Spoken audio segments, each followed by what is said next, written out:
All right, here we go.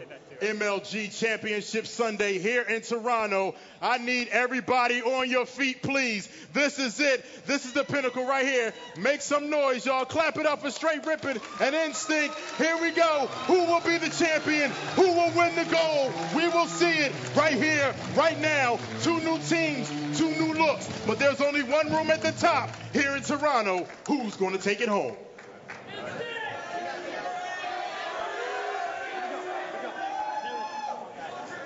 Well, here we go. Game 5 is underway. We are jumping on board with T-Squared, the captain of Str8 Rippin.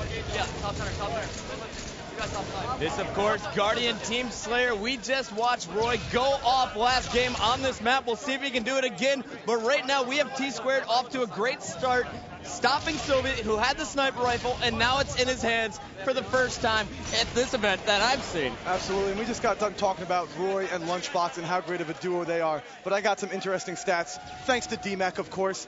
T-Squared and Neighbor, over the last 3 tournaments, are a positive 551, making them the scariest duo in the league right now. Alrighty, well, Neighbor's no longer on the team. Instead, T-Squared is finding himself playing with Snipe Down, and T-Squared doesn't need Neighbor right now. He's doing it on his own with that triple kill.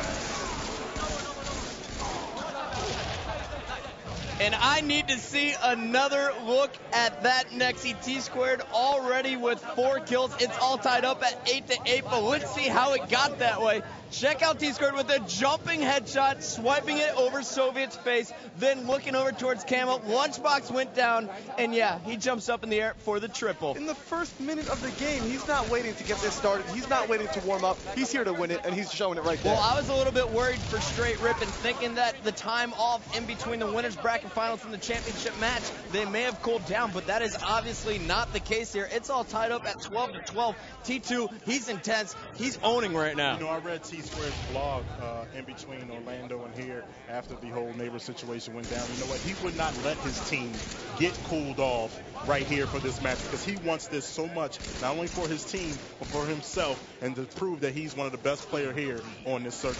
And of course, whoever wins this event, they'll go down in history as the first team to ever win a pro circuit event on international soil here in Toronto, Canada. We're checking out T-Squared. He's staying alive 13-12. This is kind of like the Guardian Team Slayer game we saw between Str8 Rippin and Final Boss. It is slow and steady. Absolutely. No team wants to make a mistake. They're going to time that camouflage. Every camouflage they use, they'll try to get over to the sniper tower to take that snipes.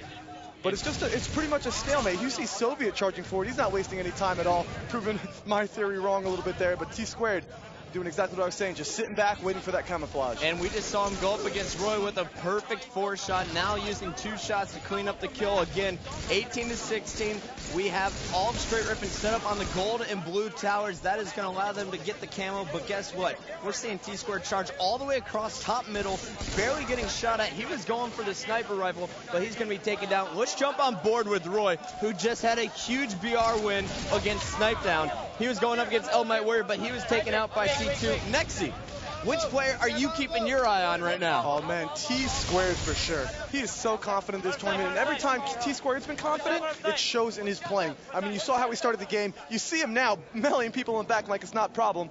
He's starting the charges. He's making things happen. All right, well, Soviet just killed T-Squared over on Snipe Tower for Instinct. Now we're watching Roy shoot across the map. We got Legit going down as well as Roy and Walshy pinch him on the Snipe Tower. Roy dodging a few shots, a few grenades. Now he's got the sniper rifle. Let's see what he can do with it. Well, you heard Walshy in the beginning of the game. He said, we're going to play aggressive. Every time we hear you cheer, our chargers are going to be better. Str8 Rippin tried to set up, but Instinct just rushes across the map and overwhelms him, keeping it a close game, giving Roy the sniper. Quote of the century, taking candy from a baby, but easier. That was incredible. Walshy, he's the man. He is the man. But you know what? I really want to see how Instinct can perform in this Team Slayer. Let's jump back on board with Soviet. He is getting stuff done. Bottom yellow right now. T2. You love T2. Right now, I do. I'm not going to lie about it. And T2, you know, so far this season, he's always seemed to be kind of a support player. Why is he stepping it up right now, Nexy? Well, I think they had Neighbor in the past. Neighbor would start the charges. Neighbor would be the sneaky guy to initiate the battles. T2 is just stepping it up. That's all I see. He's going to start initiating the battle. He's taking control of his team. It is his team. And like he said, Toronto, Str8 Rippin's your team. Alrighty, well, you know who I want to watch, the player with the most kills in the game. It's Snipedown. He doesn't talk, but he doesn't need to because he lets his bullets and his grenades do the talking for him. He's got 16 of his team's 36 kills already. Talking bullets and grenades? Yeah, they're kind of loud sometimes. Sweet. Yeah, it makes no sense. I don't get it either. But it happens, and now we're watching Snipedown push out. Soviet's going to force him back, but we're going to watch as it looks like Str8 Rippin setting up for another camo here. Hey, Chris, you know what? I'll give you credit. I think you kind of predicted this. I mean, we both said Str8 Rippin in the finals, but you said Instinct would break top 3. I didn't believe you. I'm giving you your props. And after seeing him play for the first time, I said we might be seeing him in the top 2. We definitely are. They are guaranteed at least 2nd place. That is Soviet's highest placing ever. He finished in 6th place with Shield Reality last event in Orlando, and he was ecstatic about that. I can't wait to talk to him after this event. Well, we're getting down to about 40 kills now. That means there's 10 kills left. I'd expect this to slow down a little bit. You see Str8 Rippin's playstyle this game, which is sit back, let Instinct charge, and then somebody on my team, the Str8 Rippin squad will make a, then somebody on the Str8 Rippin squad will adjust their position and overwhelm that Instinct squad. It worked out great for him. You know, in the last match, Snipedown, in our interview with him, he was talking about how he wanted to fill the shoes. He had big shoes to fill, but you know what? He is definitely filling those shoes right now. He's got about 18 kills in his match. Him and T-Square account for about 30 of the kills out of 42. Oh, he was definitely just being modest. I mean, I've been watching him this whole tournament. This kid filled in on Str8 Rippin great. I talked about it on the pregame show. He has so much potential, and that's what you needed to replace Neighbor with, and you can see it's paying off. The kid is absolutely scary. Look at the BR across the map. 2 of the best battle rifles in the league. It was Soviet versus Snipedown. Let's jump on board with Lunchbox. He's got the sniper rifle. This could be exactly what Instinct needs to win the game down by 6 here. You're right there, but you know what? Legit is waiting for that next camouflage. I'd expect him to just try to get that, work his way over to the sniper, and take it out of the hands of Lunchbox. Well, Legit this is kill anyone's on game. Roy. Legit now pushing in there on Lunchbox. He's going to be taken down, though, by Soviet. 44-38, Str8 Rippin. 6 kills away from taking this game. Make it 5. Instinct giving up a few kills. That Snipedown picks up a huge double kill in Blue Room. Instinct, they really just got to slow this down. Trust Lunchbox to pick up the kills with the sniper rifle. I'm going to have to totally agree with you there. They just gave up a few kills, trying to be unpredictable, it seems. And here we go. Now we got Str8 Rippin actually making their charge, trying to overwhelm the Instinct squad like I was talking about before.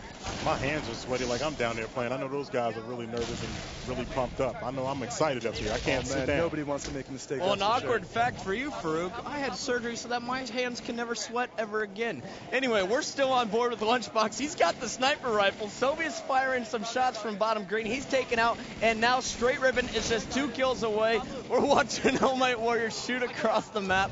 Snipedown doing his thing, top yellow. There's Lunchbox. He's taken down. Who do you want to watch? It's All Might Warrior and T-Squared. All Might goes down as well. Instinct picking up a few final kills. Make a prediction. Who's getting the last kill? I'm calling Snipedown. I'm calling Snipedown. Legit. Please don't be right. You've been right all tournament. I want to be right for once. Not just the tournament, Nexy. Snipedown, turn around. No. Legit. It is legit. No, T2 stole it. Son of a gun. Well, that's okay, too. T2 cleaning up the last kill. Str8 Rippin taking it over. The series is now 3-1 in favor of Str8 Rippin. No, it is 4-1, Nexy. Yeah, that's right. 5 games later, Str8 Rippin up 4-1 over Instinct. But you know what? That was a Team Slayer game. We're expecting Instinct to come back here in some objective game types. Let's take a look at the stats here. Snipedown. How ridiculous is he when it comes to Team Slayer? 21 kills, +9 ratio. And, of course, T-Squared, the team captain, stepping it up. And he stepped it up huge, setting the tone for that game with the triple kill, picking up 14 kills, 13 assists. That's a +5. I mean, if anyone doubted Snipedown being able to fill Neighbor's shoes, I mean, I think you could throw that out of the window right now. Look at those stats. That's absolutely ridiculous. He doesn't talk, but he does a whole lot of slaying. Triple X, Lammy, they're all here on the main stage trying to keep their teams in it. We're getting this one going. Game 2 coming up right now. Actually, this is going to be Game 6 of the best of 11 CTF Narrows. Let's see how it goes down.